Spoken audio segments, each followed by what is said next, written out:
اور عمران خان صاحب جو ہیں وہ ایک احتجاجی تحریک چلا رہے ہیں، تو اس کا اصل میں آج تجزیہ کرنا مقصود ہے اور ان کو کچھ مشورے دینے ہیں کہ اگر وہ چاہتے ہیں کہ ان کی اس تحریک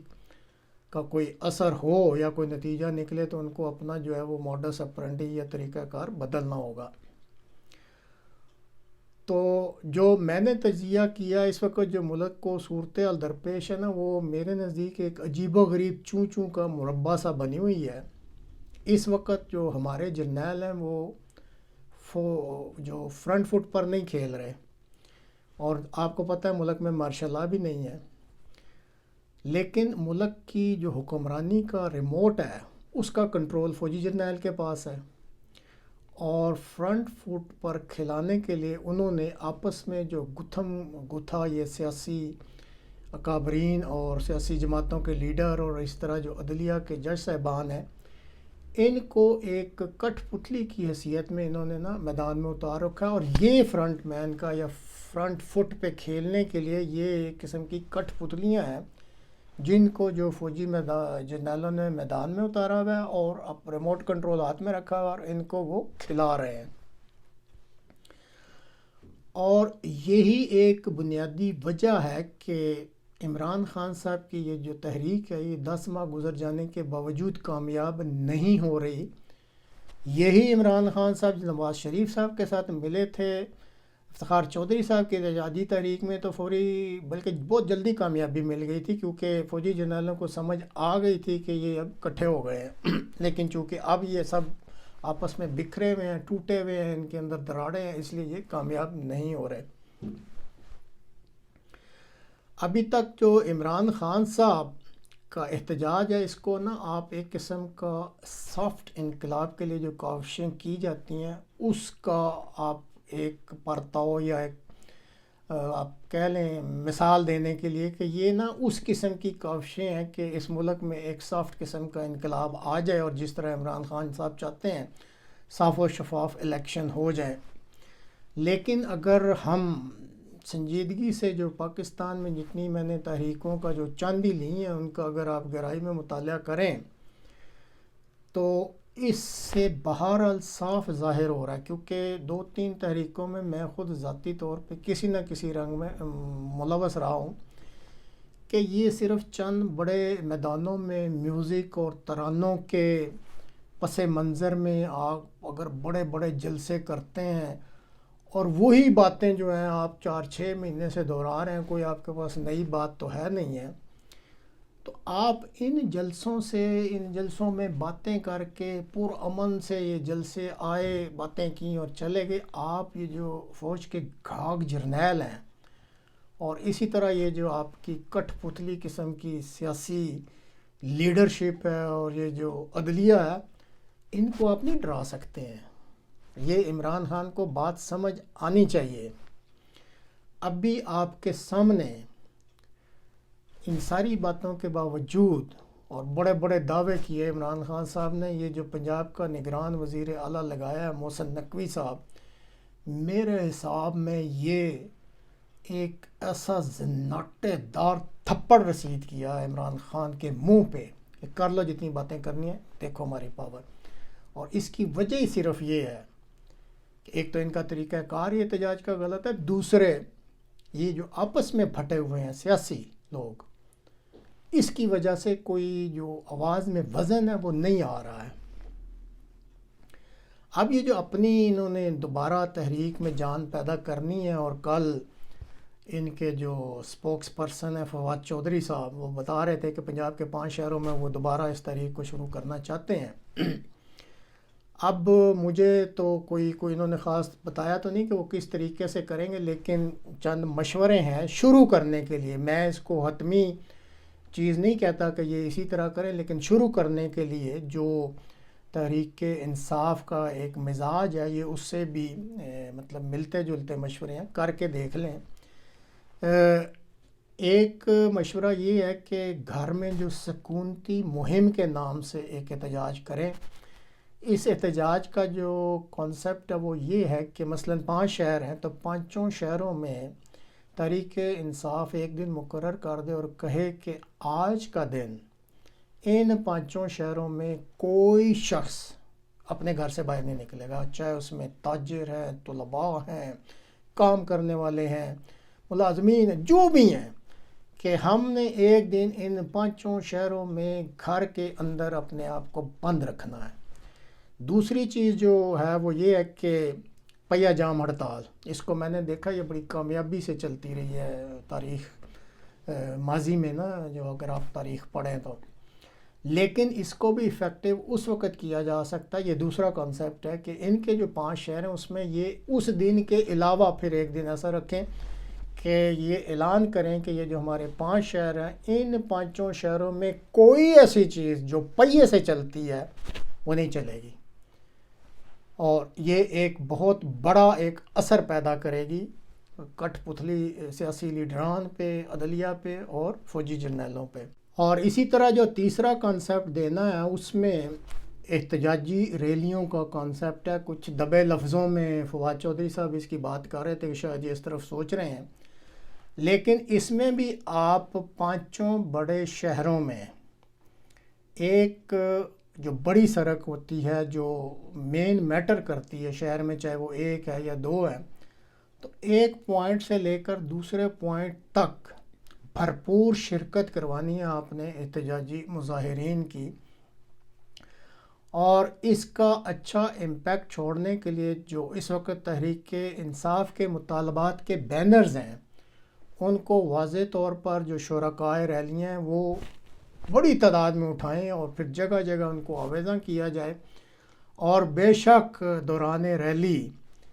کچھ جگہوں پر ان سے خطابات بھی کیے جائیں۔ ایک جگہ میدان میں اکٹھے کر لینے سے وہ امپیکٹ نہیں ہوتا ہے، جب آپ ایک بڑا جلوس لے کر اور بڑی تعداد میں مظاہرین ایک نکر سے لے کر دوسری نکر تک شہر میں پھیر رہے ہیں، اس کا جو امپیکٹ ہوتا ہے وہ بالکل ڈیفرنٹ ہوتا ہے، اور اس کی جو کوریج ہے وہ بھی تحریک انصاف کے پاس ایسی سورسز ہونی چاہیے کہ بھرپور طریقے سے اس کی کوریج کرے، اور جس میڈیا پر بھی وہ اس کو نشر کر سکتے ہیں ضرور کریں۔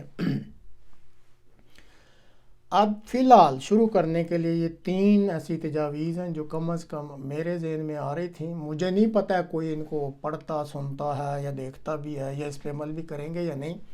لیکن میں نے کچھ احتجاجی تحریکوں کا دیگر ملکوں میں بھی مطالعہ کیا، اور چونکہ بتایا شروع میں کہ اپنے ملک میں بھی ایوب دور کے بعد سے تقریباً ساری جو احتجاجی تحریکیں ان میں کسی نہ کسی رنگ میں کچھ شمولیت بھی کی ہوئی ہے، کچھ کوریج بھی کی ہوئی ہے، تو امید ہے کہ یہ جو 3 آپ شروع کے لیے، کیونکہ صرف پہلے آپ جلسے جلوس کرتے رہے، اب ہٹ کے ذرا یہ ان 3 مشوروں پہ عمل کر کے دیکھیں اس کا کیا امپیکٹ ہوتا ہے۔ بعض دفعہ تحریکیں لمبی بھی ہو جاتی ہیں لیکن امپیکٹ دیکھنا چاہیے۔ آپ کے جلسے جلوسوں کا امپیکٹ میں نے اپنے ابھی اس پروگرام میں بتا دیا ہے کہ یہ جو ریسنٹلی پنجاب میں نگران وزیر اعلیٰ، اور آپ کو کوئی ڈیٹ نہیں مل رہی ہے، یہ ایک تھپڑ ہے منہ پہ کہ آپ کی کسی چیز کا ابھی تک نہ تو کسی فوجی جرنیل پہ اثر ہو رہا ہے اور نہ ان کٹ پتلی حکمرانوں پہ۔ اس لیے اپنا اس طریقہ کار یا میتھوڈالوجی یا یہ جو آپ پروٹیسٹ کے میتھڈز ہیں ان کو تبدیل کر کے دیکھیں، ہو سکتا ہے اس کا کچھ امپیکٹ ڈیفرنٹ ہو۔